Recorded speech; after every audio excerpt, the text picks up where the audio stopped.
الرحيم الحمد لله رب العالمين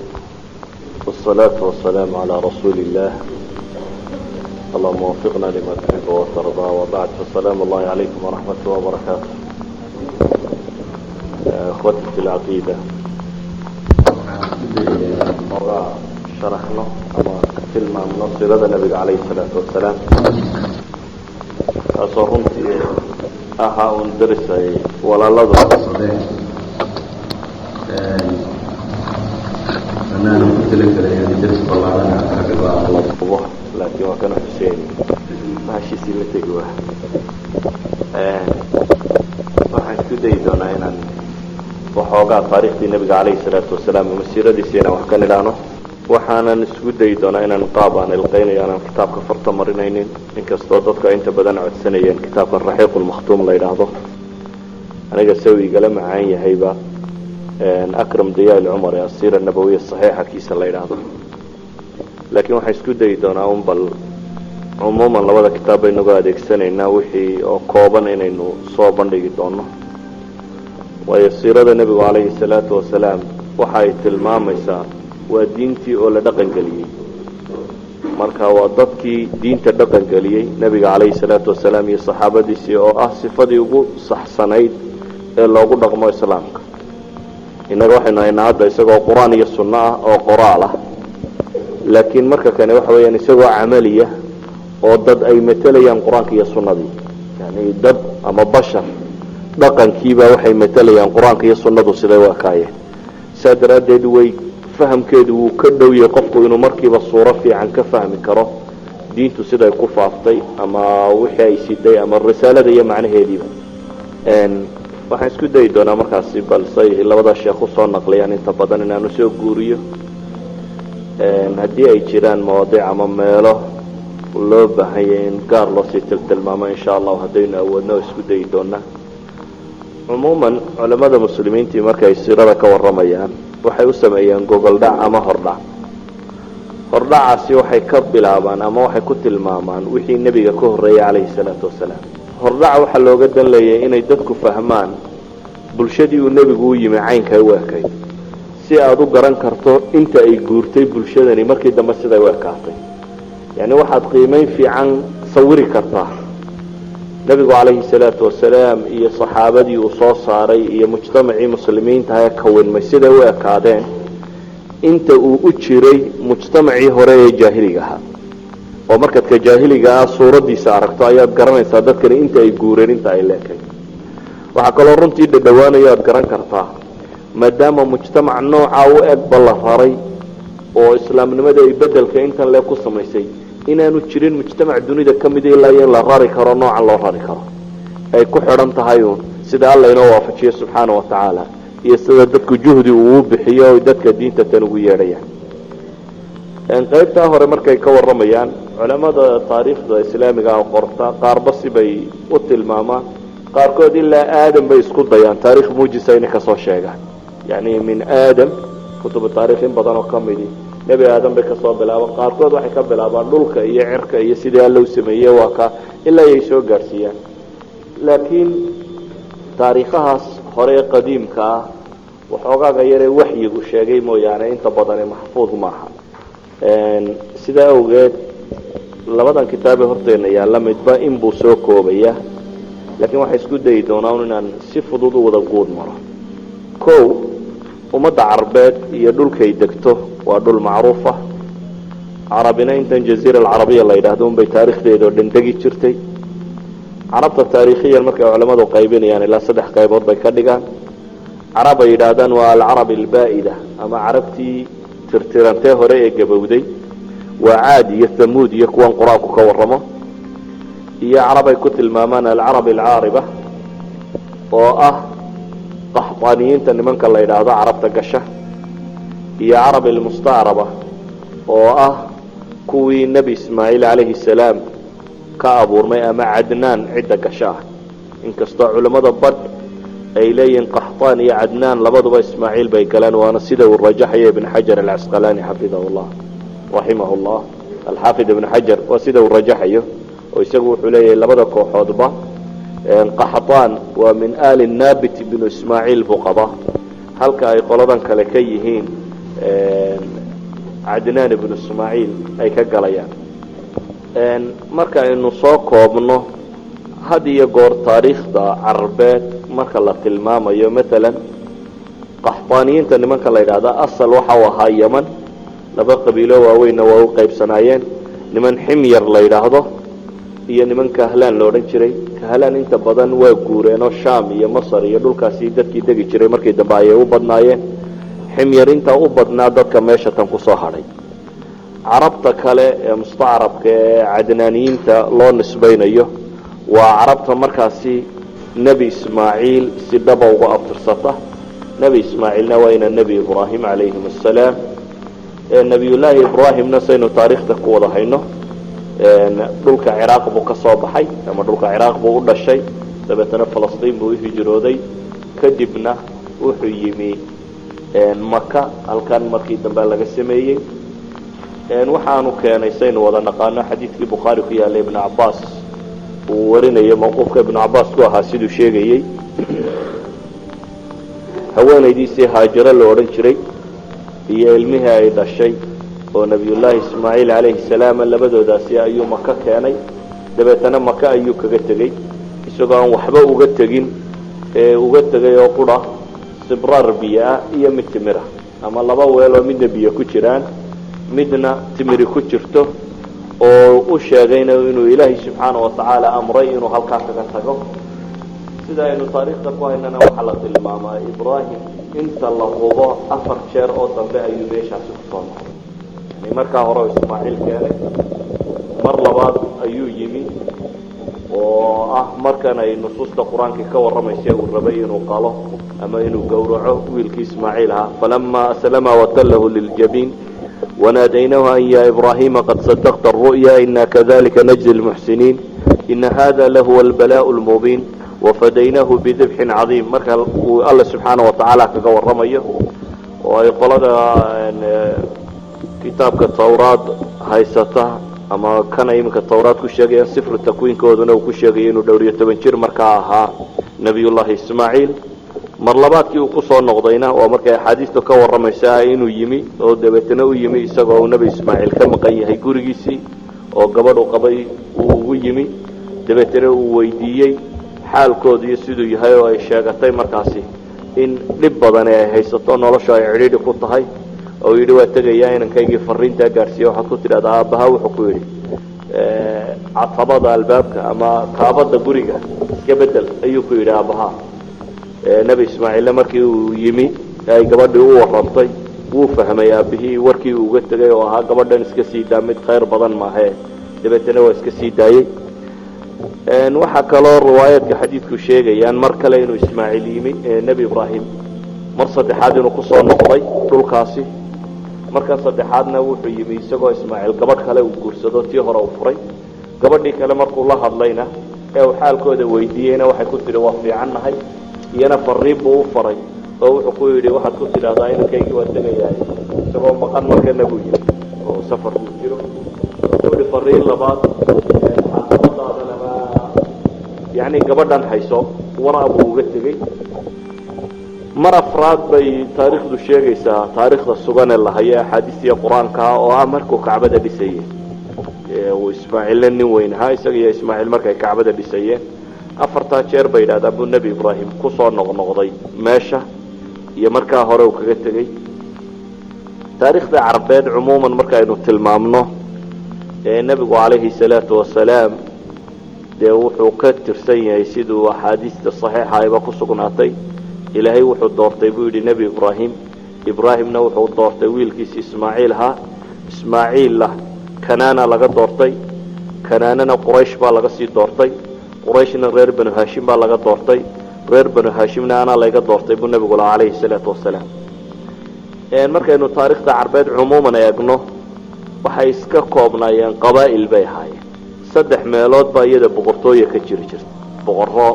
boqornimo loo caleema saaro. 3 meelood ayay iyaga ka jiri jireen. waa boqortooyadii yaman ka jiri jirtay ee gabowday, boqortooyada yaman oo waktiyo kala nooca soo martay. taariikhaha laga sheegaana runtii taariikha saa usii sugan maaha, laakiin ilaa 4 boqortooyo oo kala dambeeyay baa la sheegaa oo midba muddo intaasoo qarniya intay socotay inay tirtirantay kuwa ugu dambeeyuun Yaman waa Himyar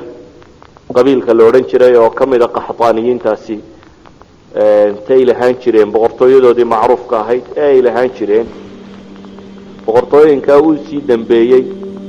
oo cilmiga taariikh ay ku sii tilmaamaan inay ahaayeen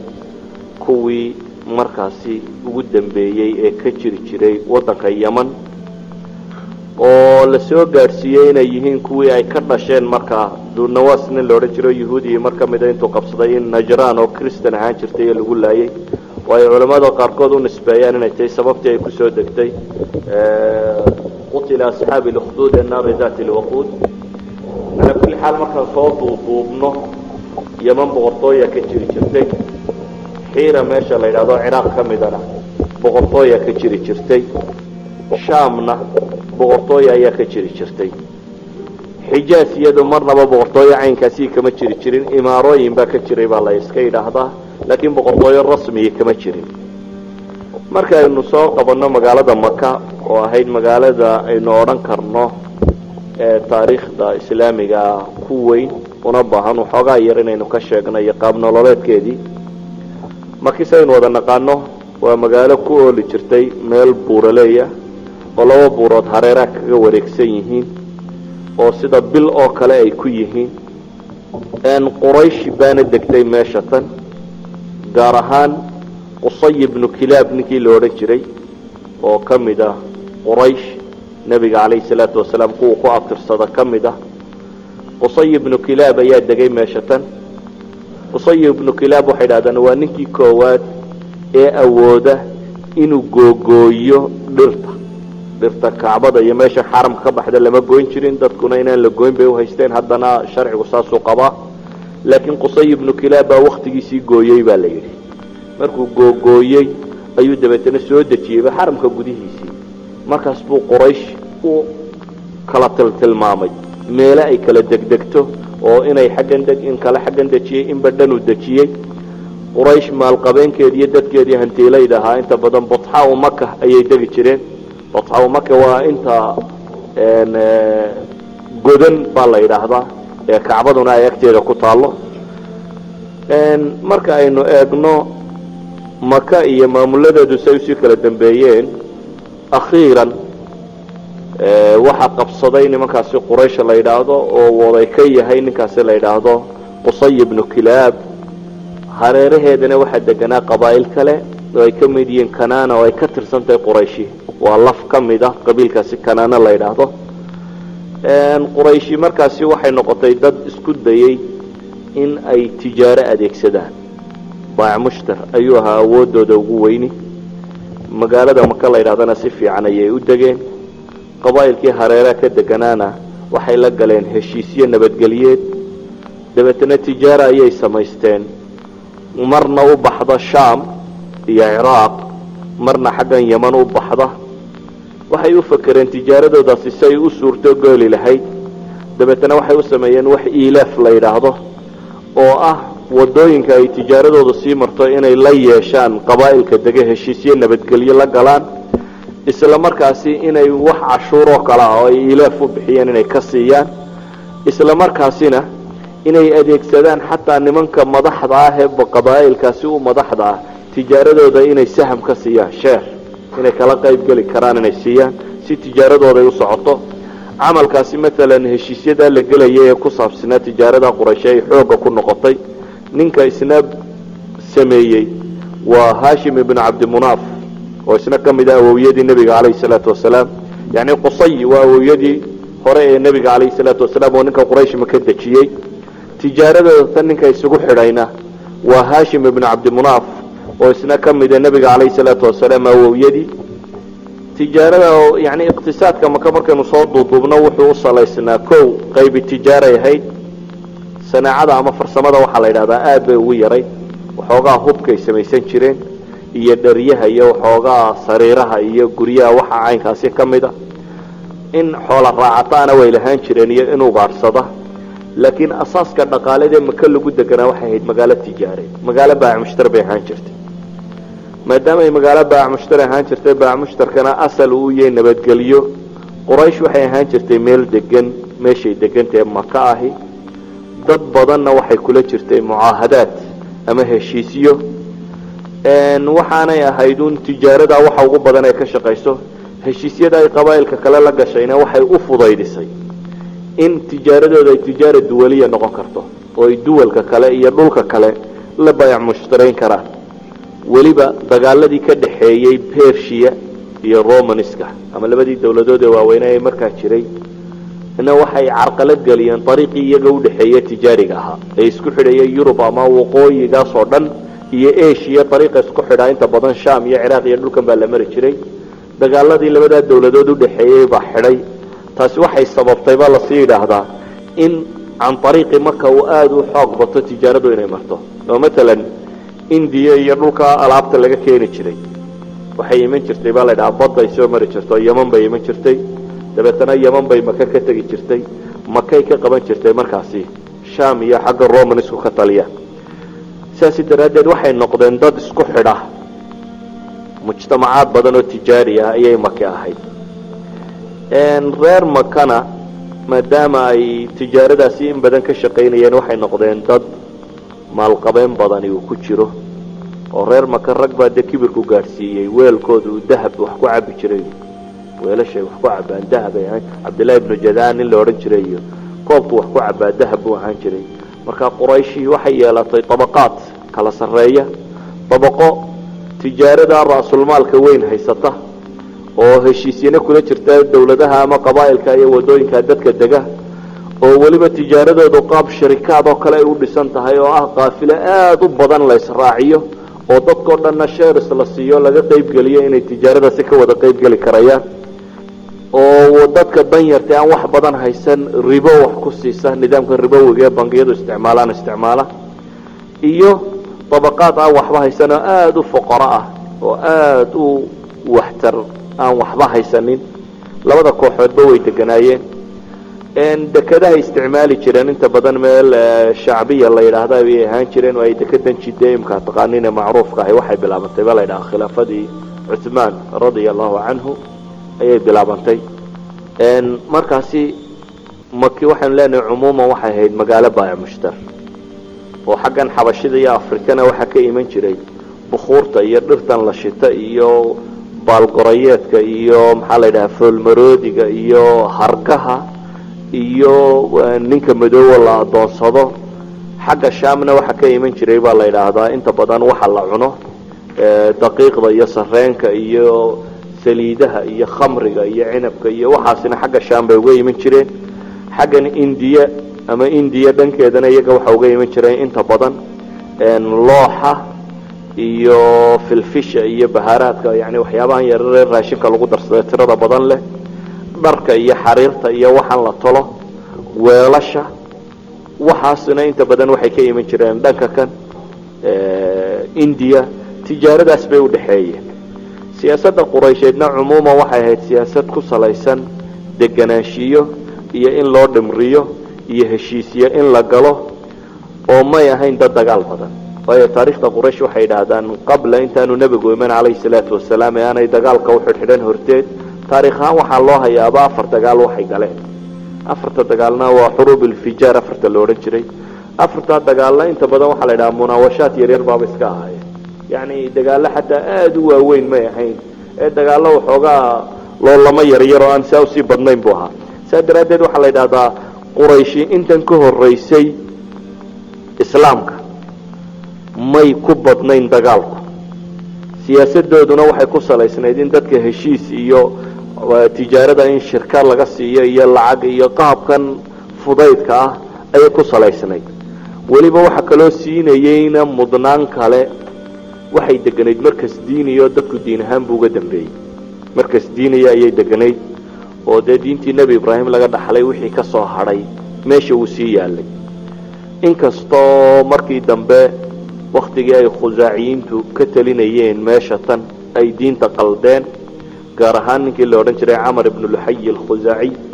oo xadiista saxiixii bay ku soo aroortay inuu nabigu lahaa ka waxaan arkay isagoo naarta xiidmihiisa ku daba wareegaya buu nebigu tilmaamayay yani ahlu naarku ka mid yahay ninka kani waa ninkii koowaad ee asnaamta keena maka sanamkii hubal la odhan jiray buu ka soo iibsaday shaam dabeetana tuurta kusoo qaatoo keenay kadibna asnaam badan baa la keenay ilaa iyo kacbada agagaarkeeda uu nebigu calayhi salaatu wasalaam ka dumiyey 360 sanam 360 sanam oo la caabudo sanamadaas iyo waxaasi way tiro bateen qaarkood dhagxan la qoray bay ahaayeen qaarkood xataa waxay iska ahayd uun meel yaroo buuroo taagan oo dhagaxun ku urursan yihiin maalan sanamadii asaaf iyo naa'ila iyo waa kuwii marwe iyo safwe iyo meelaha yaalay iska kur yaruunoo kuusan oo dhagxan saarsaaran tahay ayay ahayd sanam caabudkan iyo waxa kanina dee sida bukhaariba sheegaya xadiidkii abiraja alcutaradi saxaabigii la odhan jiray uu tilmaamayey waa kii sheegaya yani dadku say sanam caabudkan iyo waxa kan xad bay ka gaadheen uu lahaa markaanu weyno xataa dhagax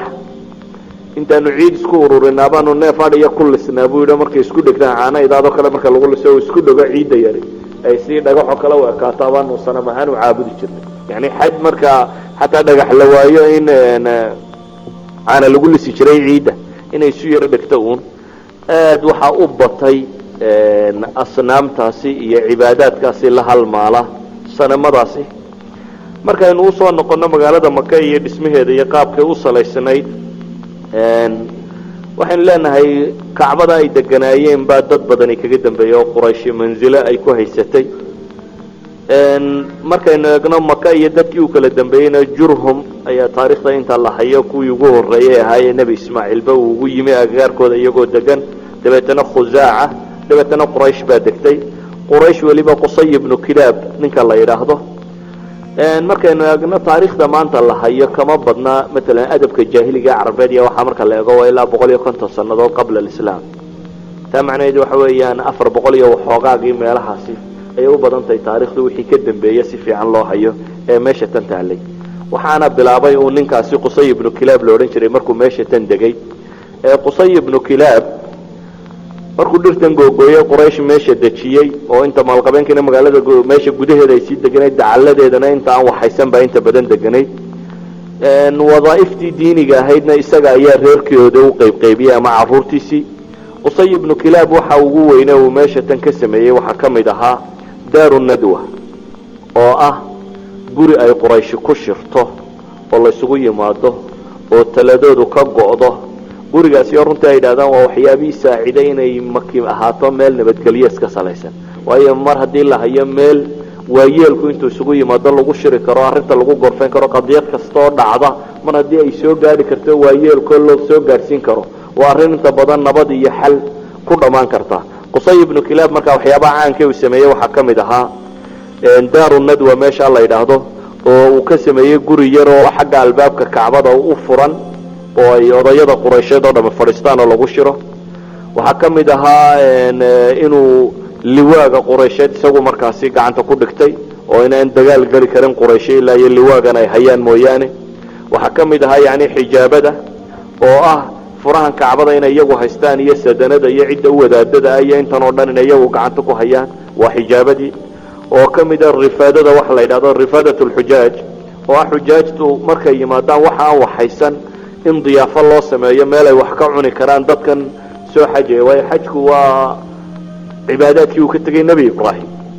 marka calayhi salaam ilaa nebi ibraahim saanu baa loo soo xajayay marka xataa intaan nebi moxamed calayhi salaatu wasalaam iman waa la xajayay laakiin xajkii oo la qalday oo shirkiyaad iyo waxaan diinta ka mid ahayn lagu daray ayaa joogay marka xujaajta iyo dadkan isugu yimaada ayuu wuxuu u samayn jiray diyaafa meel xawd ay ka cabaan oo biyo uu macaaneeyo timir iyo zabiib uu ugu daro iyo cunno la siiyo wuxuu u sameeyey yani siqaayat lxaajka rifaadada xijaabada waxaasoo dhanna isaga gacanta ku hayay baa la yidhaahdaa iyo caruurtiisii qaar ka mida buu gacanta usii geliyey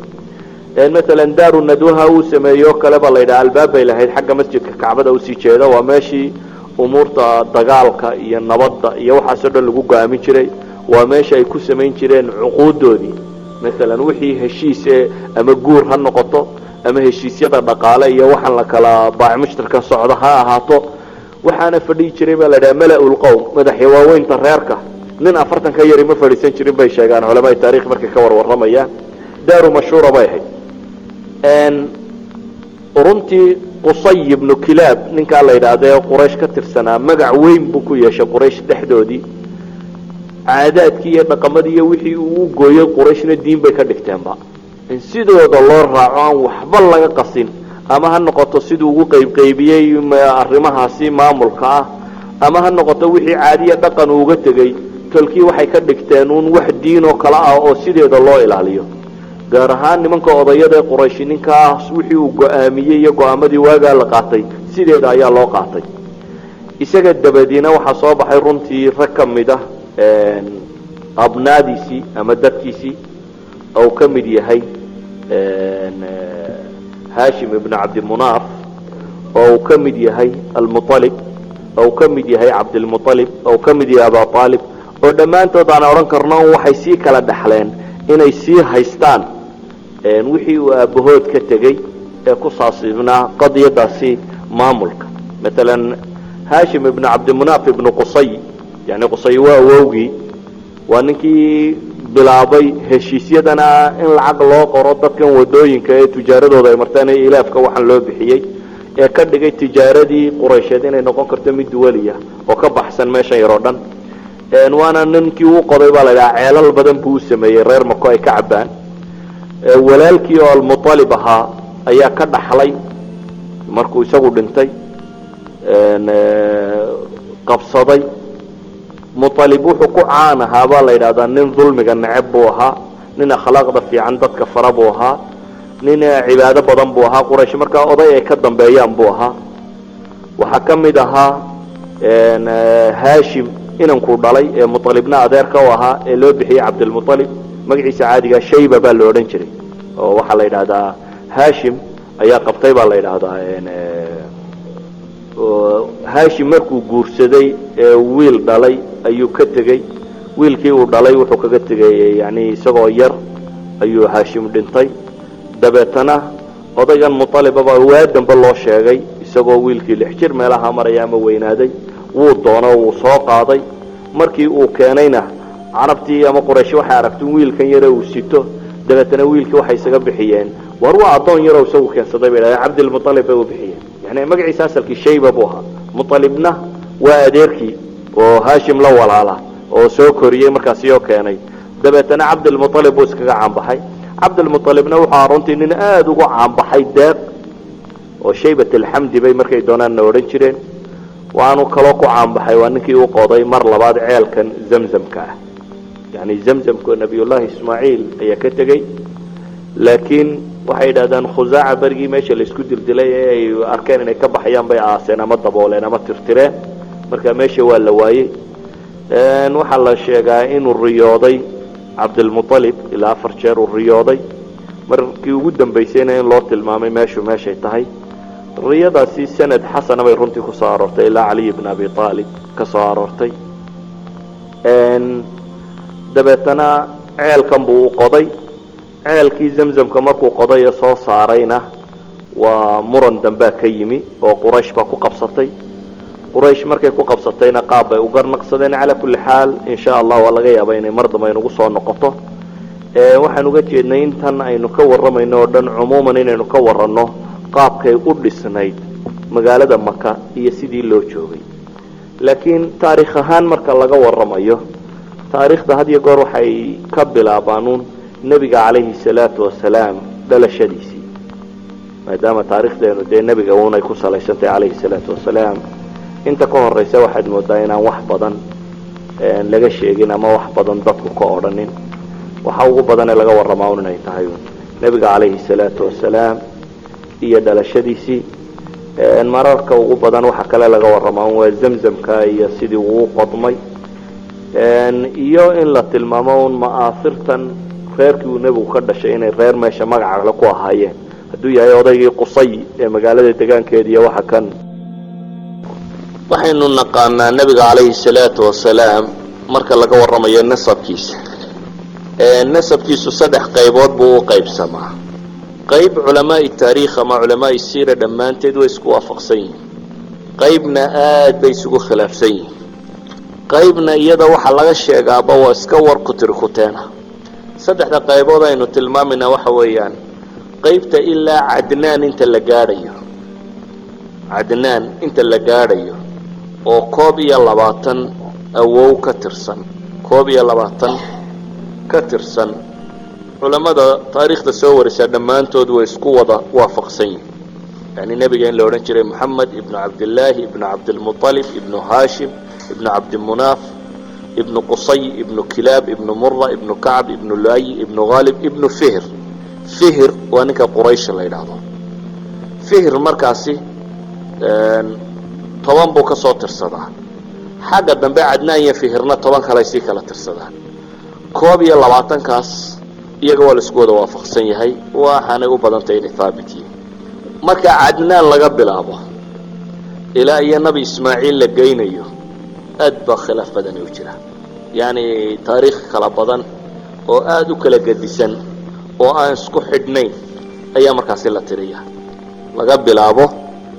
weeyaan Adnaan ilaa iyo inta la gaarsiinayo Ismaaciil ama Ibrahim xaga ka sii dambaysanada markaa ka sii muran badan inaad nabi Ibrahim oo abtirisay ilaa Aadam aad gaarsiisana kutub taariikh ama kutub siira intaba way qoraan مثلا waxaan filayaa inay Adnaan مثلا iyo Ismaaciil meelahaas ilaa 40 baan u maleynaya inay u dhaxaysiyaan laakiin inta dambe oo dhami waa iska murankeedu iska tiro badan yahay si qurana uma wada tilmaamna marka aynu hore uga socono inta tan waxaynu u gudbi karnaa waxyaabaha ugu caansan waxa kamida bi'ru zamzamka iyo qodistiisa oo aynu nidhi waxa ugu asaxsan riwaayada ibn Isxaaq laga warinayo ee Ali ibn Abi Talib gaaraysa sanadkeeduna xasan yahay ee sheegaysa inuu ku riyooday Abdul Muttalib oo marafraadkii loo tilmaamay ama aafarta sheegaysa wixii uu ka soo saaray iyo kullaha riwaayad daciifa bay yiraahdaan yani waxyaabo badan bay sheegaan oo meesha ka soo saaray oo ceelka markuu qodayo calaamado loo sheegay waxyaabo ka soo saaray kuwa aafarta ku soo aroorto dhami waa daciif wax badan runtii ma sheegayaan afarka labaad inta badan la sheegaa waa qisadii waqtigii uu nabigu dhashay alayhi salaatu wasalaam ee caamul fiilka qisatul fiil iyada waxaan naqaanaa quraanka sugay alam tara kayfa fa'ala rabbuka bi ashaabil fiil quraanka ayaa sugay culimada taariikhda qortaana waxay ku tilmaamaan inay ahayd 570 ama 571 kii miilaadiyada tan imka 2001 maraysa marka 570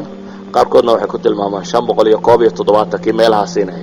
qisadaas duuduubkeeda oo dhan markaynu isu soo geynana waxa ay sheegaysaa yani baad saxaaba ayaa laga warwariyaa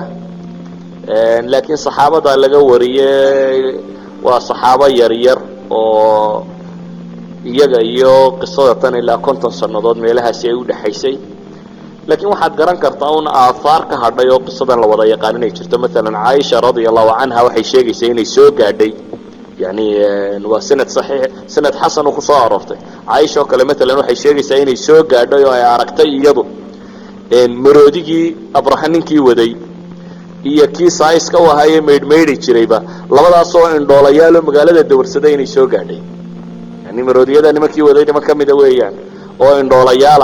oo dawarsada inay soo gaadhay مثلا saxaabi yar oo la oran jiray Qabat ibn Shaym baa filaya isna wuxuu sheegayaa inuu soo gaadhay inay hooyadii tustay isagoo yar oo caruura hooyadii inay tustay saaladii uu dhigeen maroodiyadii nimankaasi wateen oo midabkeedu xataa isbedelay laakiin isaguna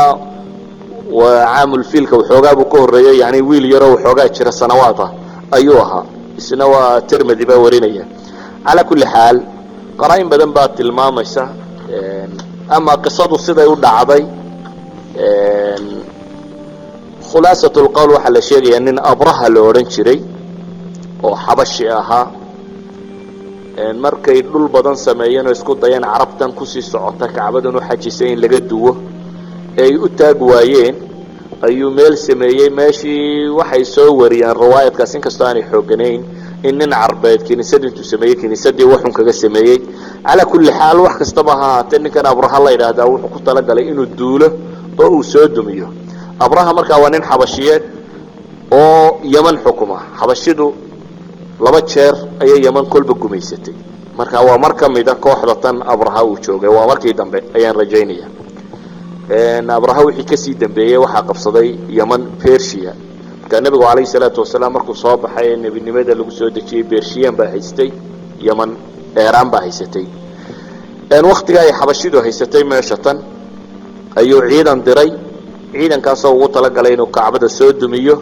laakiin ciidankaasi markii uu soo gaadhay maka duleedkeeda, waa dulxas meesha la yidhaha, markuu soo gaadhay baa la yidhahdaa bay fadhiisteen maroodiyadii. marka xagga kacbada loo dareeriyana way fadhiistaan, haddii jiho kale loo sii daayana wuu iska dareeraan.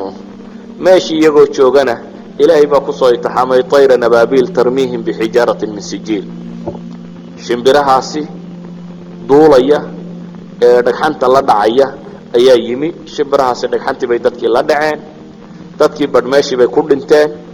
qaar waa xanuunsadeen. abrahaha kan waxaa la yidhahdaa sancu isagu ku dhintay bay yidhahdaan, isagoo googo-aya buu yimi oo xanuun kalaa ku dhacay oo dabeetana meeshaasu ku dhintay. qisadaasi marka lasoo duudubo waxa ay sheegaysaa in la jebiyey un abraha iyo kooxdiisii sida qur'aanka naskiisa ku cad. nebigu calayhi salaatu wasalaam waxaa lagu tilmaamaa inuu dhashay sanadkaasi caamulfiil. waxaa qisooyinka meesha la tilmaamo ka mid ah nebiga calayhi salaatu wasalaam aabihii cabdilaahiya cabdilmualib bay waxay sheegaan inuu nadaray. nadarkaana ibnu cabaas baa soo arooriyey, sanad saxiixa kusoo saaray inuu nadaray cabdilmualib. waktiga uu nadaray riwaayad iska daciifa kusoo arooray, laakiin marka la isku daro calaa kulli xaal mursal saxiix sanadkiisu xasan yahayna waa kusoo arooray. waxa iyaduna duuduubkeeda sheegaysaa uun cabdilmualib markuu zamzamka helay qurayshtii kala ku qabsatay. qurayshtii ku qabsatay waxaa lagu heshiiyey in la kala garbaxo. riwaayaadkaasi qaar ka midi waxay sheegayaan inay qabteen sham iyo yamani xaggaa in laysla qabtay, kaahina joogtay, habar falalawadii inay soo kala saarto. dabeetana dhexda markii la soo socday in biyihii madheen. riwaayaadka qaarkood waxay leeyihin biyihii oo dhan baa madhay, qaarna waxay leeyihin isagumaa biyihii ka madhan iyo intii la socday ee intii haysatay biyihii kamay madhan. markii biyo la waayey kadibna ama fardihii uu fuushanaa mid ka mid a adinkiisu meeshuu ku dhuftay baa ilaahay biyo ka siiyey. riwaaya kaloo daciifana waxaan rajaynaya inaad sheegayso roob baa daay. mid kastaba ha noqotee biyaa la helay. dabeetana dadkii haraadka u baktii gaadhay mar labaad unbaa ilaahay cabdilmualib biyo ku siiyey. dabeetana waxay dhahaan war ninkan mar dambe alla biyo inagu siiyey, kuwii hore waxba yana ku qabsanine ha loo daayo. zamzamkii saasaa loogu daayay baa layidhi. waxay yidhaahdaan caruur badan markaa muu lahayn bay leeyihin lagu haystay zamzamke. wuxuu nadiray hadduu xoogaysto ilaahay 10 wiil siiyo rag iska dhicin karo, inuu 10kaa mid ka mida ilaahay u sadaqadeeyaba. 10kaa mid ka mid ah inuu ilaahay u sadaqadeeyo. waxa la yidhahdaa 10kii wiil baa ilaahay siiyey. dabeetana nadarkii wuu qori tuuray baa la yidhaahdaa. qori tuurkii wuxuu ku dhacay cabdilaahi. dabeetana cabdilaahi inuu gowraco way ku adkaatay. dadka badh waxay qisaska qaarkood sheegaan in falalawadu u geeyey oo iyadu ay tidhi isaga iyo 10 halaad bay diyadu ahaan jirtay, isaga iyo 10 halaad u qori tuur oo cabdilaahi ku dhacday tidhi 10 kale ay cabdilaahi ku dhacdo 10 kale oo boqol isaa ku gaarsiiyay. laakiin riwaayada fiicani iyadu waxay sheegaysaa inuu 100 iyo cabdilaahi loo qalin tuuray, yani loo qori tuuray, quraac loo sameeyey. cabdilaahi iyo 100kaa markii loo qori tuurayna 100kii halaad ayay quracadii ku dhacday. markaa nadarkii wuxuu ku dhacay in 100kaa halaad la gowraco, cabdilaahina la sii daayo. cabdilaahi markaa wuxuu u guuriyey inan aamina bintu wahab lo odhan jiray. tafaasiisha sida loogu guuriyey iyo arrimaha ku saabsan kumay soo aroorin iyaguna dariiqo saxiixa. asxaabu taariikh yani riwaayada aad u tiro badan bay iska soo arooriyaan. cumuuman waxaynu leenahay uun wiilkaasi gabadha wuu guursaday, dabeetana wuxuu qabtay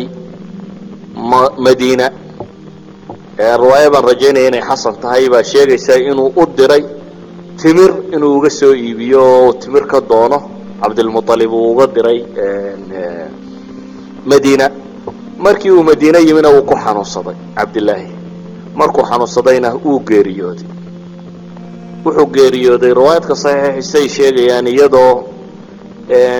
uurka uu ku jiro nebigu calayhi salaatu wasalaam. culamaai taariikh qaar baa qisas badan oo kale soo arooriya wakti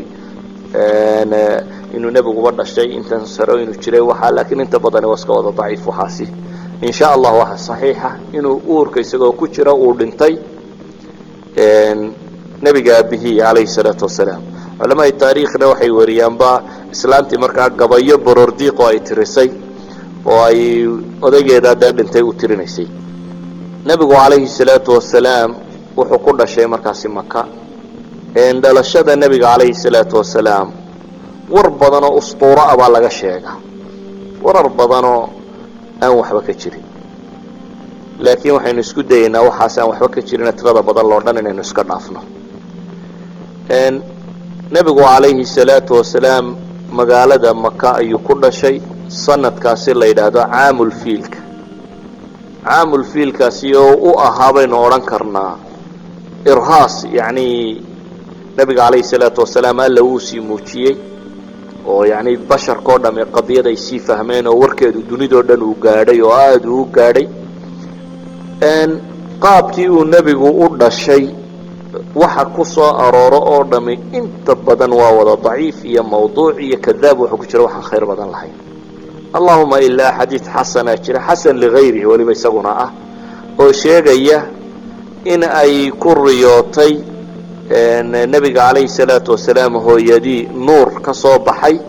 oo qusuuru shaam oo dhan ifiyey kaasi waa in sha allah xasan ligayri ama waxa laaliya waxa kale ay ku soo arooriyaan ama ha noqoto qaabkii uurka nebiga ay uu siday oo wuu fududaayo kanbuu ahaa iyo waxaan may dareemi jirin iyo waxaasoo dhami waa iska uun waxaan sanad badan ama xoog badan loo haynin waxa la mida iyaguna kuwa sheegaya markuu soo dhacay nebigu calayhi salaatu qaar baale wuu soo booday unoo gacmuhunbu dhulka ku taagay laakiin waxaasoo dhami waxba insha allah waxba nebiga ku kordhin maayaan yani waxay dadku jecel yihiin in la buunbuuniyo laakiin buunbuunis risaalada u ah iyo wixii alla uu ku ammaanay siduu u dhashay wax badan waxba ku kordhin maayaan riwaaya daciifa sheega isagoo gudan baabuu dhashay iyada lafteedu waa daciif qaar baa sheega malakul jibriil baa guday iyada lafteedu waa daciif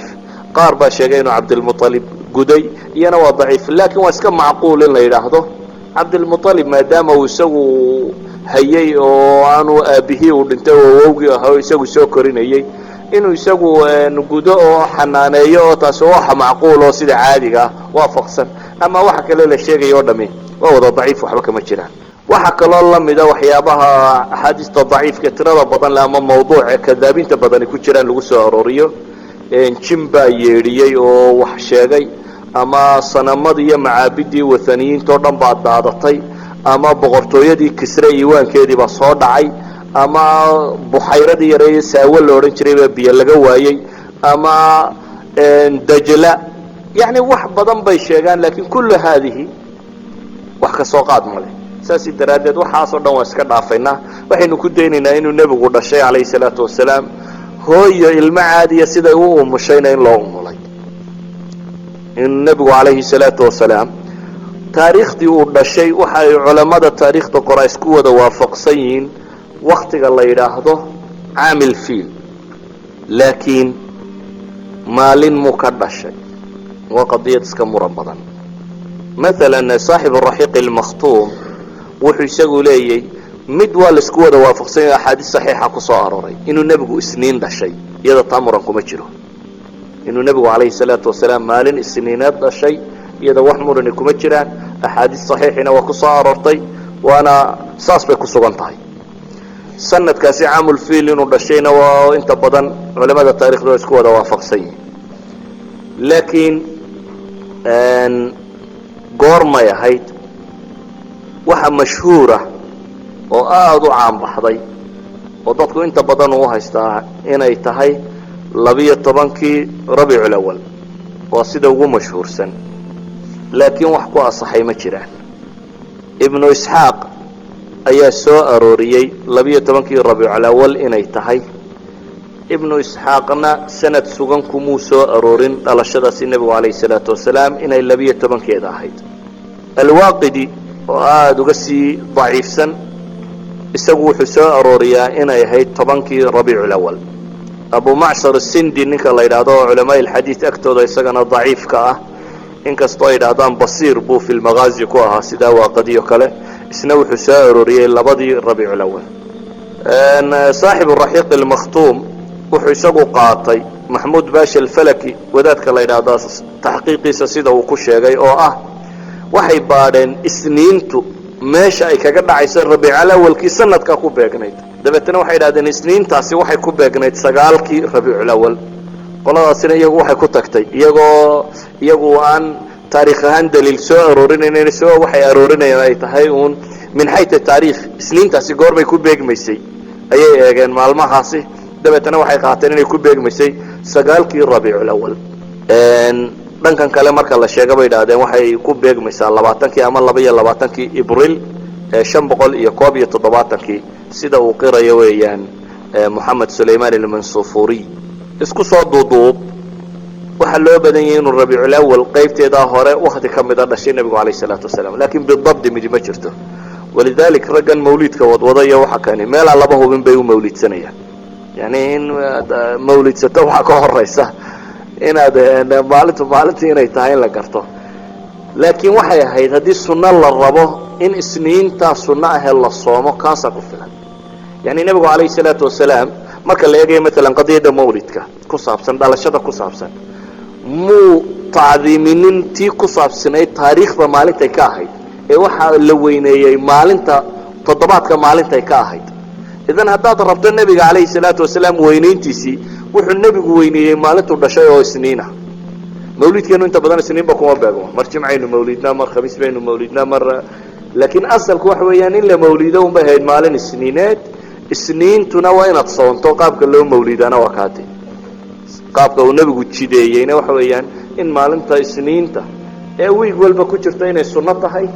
in la soomo wahada yakfiina ama wax laaliya waxaan kale soo aroora isagu wax badan oo sanada ma laha waxa timi nabiga calayhi salaatu wasalaam markaa uu dhashay ciddii naas nuujisay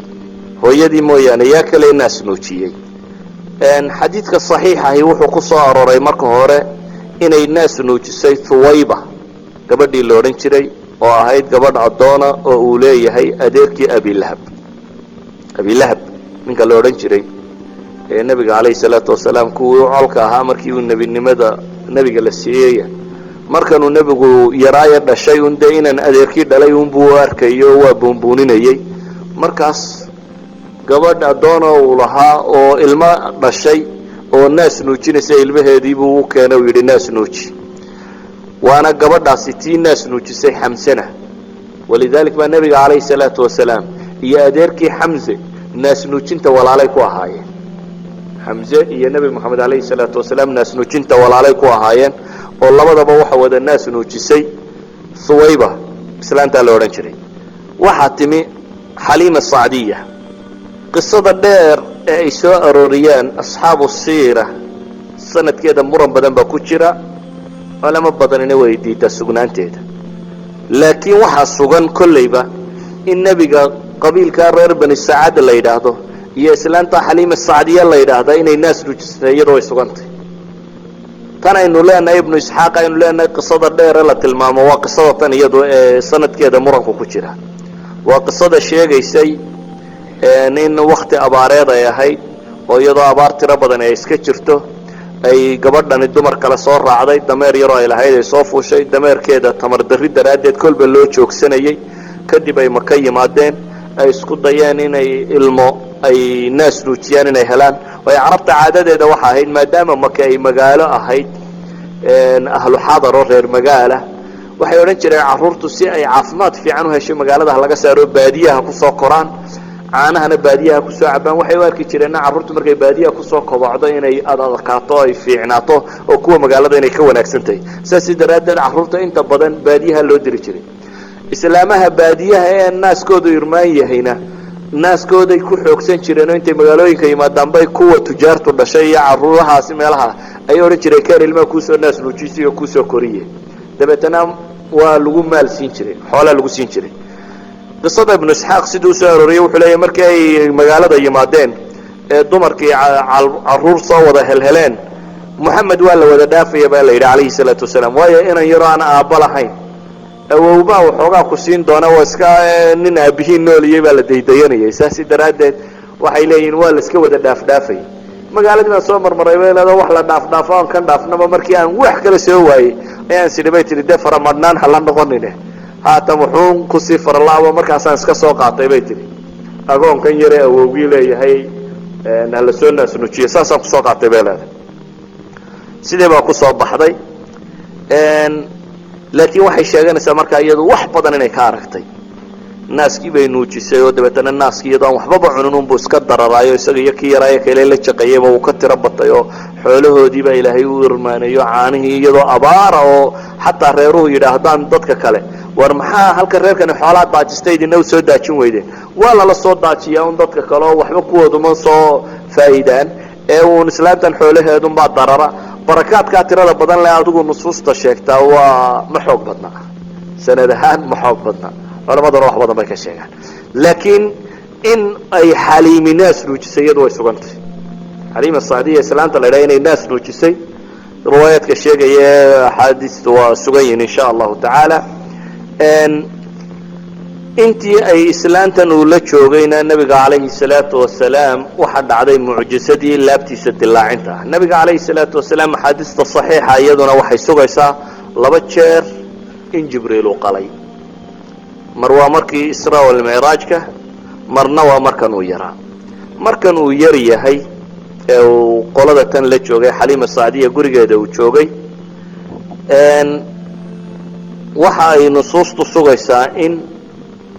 nabiga calayhi salaatu wasalaam oo ciyaal kale la cayaaraya sida xadiiskii saxiixu muslimkaba ku yaalay inuu jibriil u yimi isagoo ciyaal kale la cayaaraya dabeetana jibriil inuu legday inuu dabeetana laabtiisa dilaaciyey in qalbigiisa wadnihiisa la soo saaray wadnihiisa dabeetana calaqa xinjir yar inuu ka soo gooyey xinjirtaasi inuu yidhi waa xadu shaydaani minka waa qaybta shaydaanu nafta ku leeyahay yani qof kastoo bini aadama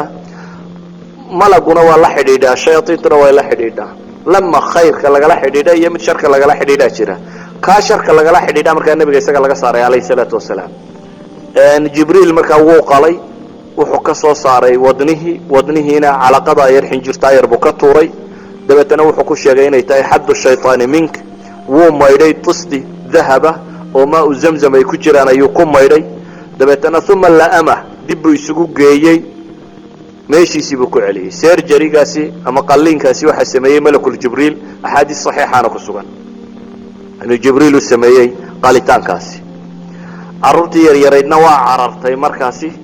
oo islaantiiba u tageena waxay yidhaahdeen wiilkii yaraa la dil oo dee waxay arkeen halkaa isagoo lagu legdayey